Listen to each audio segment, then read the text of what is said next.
talk to you this afternoon about an attack that we had last night. It occurred in the 9800 block of Timberlin Park Boulevard.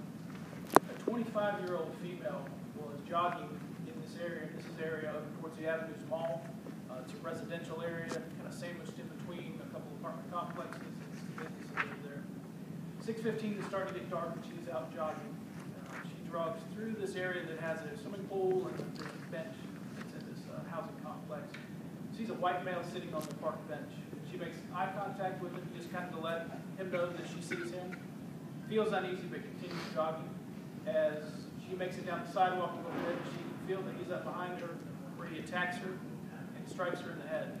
Once he strikes her in the head, he begins to wrestle her down and pulls her into a wooded area that's off the sidewalk.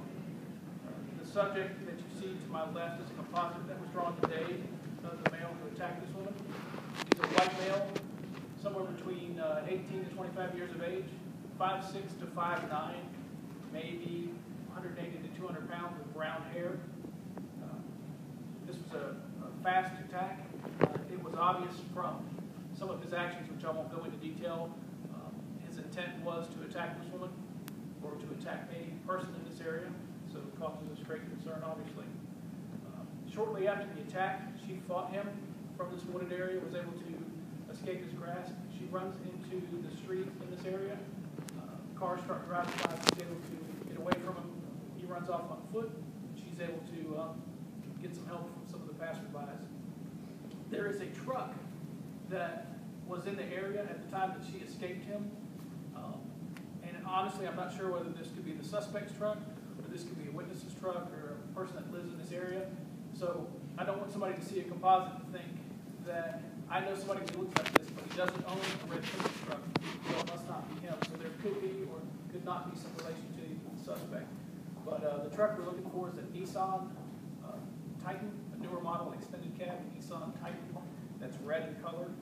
Again, this truck was at the scene at the time of the incident, or right as the incident was being through, so it would not be impossible that the suspect could have been in this truck, but it also, again, like I want to reiterate, that it could be a witness, could be a neighbor who lives in the area.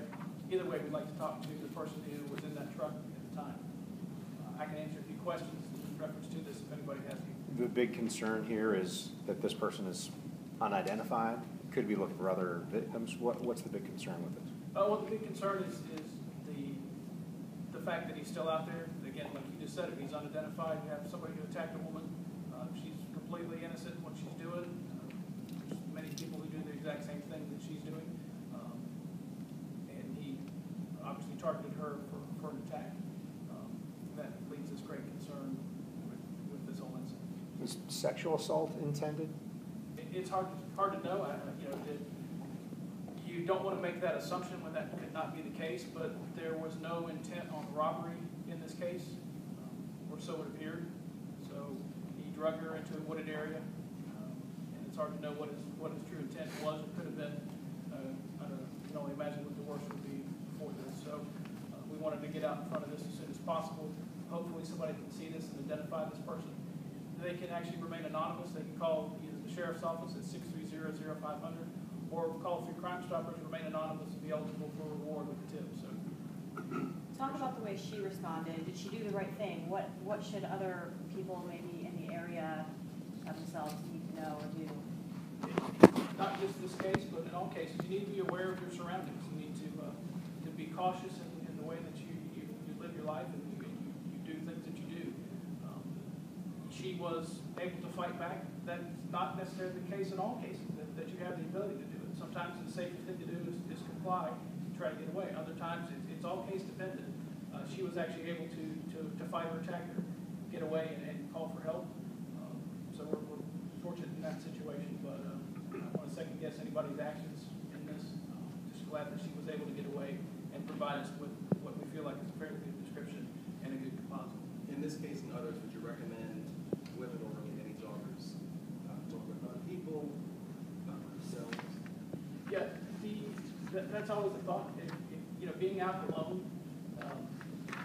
in the evening time maybe isn't necessarily always the safest thing to do. Jogging in a group, walking in a group, those kind of things. Having a phone with you, having the ability to someone's help when you need to, letting somebody know where you are, those kind of things. They're all just general safety measures that you can take to prevent something like this. Do you know what she was hit on the back of the head with? We do, but I'm not letting that go as part of our information right now. I'd like to keep that between us and the man who did this. Was she hit multiple times? She was hit multiple times. Was she ever knocked out or anything like that? It doesn't appear that she ever lost any consciousness, but again, this was an attack from behind and then immediately drug into the wooded area. So her injuries were just kind of minor? The actual injuries to the head? Yeah, I mean, it required her to be transported to a hospital and seen at a hospital, so I wouldn't necessarily consider that to be minor. Certainly not life-threatening, but I wouldn't want to be struck in the back of the head. Has there been any other history of attacks in this area or anything like No, that? this is kind of an isolated incident, especially out in this location. We went back, looked historically to see if there's anything else that this fit a pattern of any other kind of robberies, any other kind of assaults, and we don't have anything that's similar in this nature. And I know we can look it up, but is there a name to that neighborhood or that housing that you can I give us? believe it is Timberlin Park. That's the name of it, okay. Any other questions? You said she was 25? 25 building. All right. Thank you for Thanks, your Chief. help. Thanks, sir.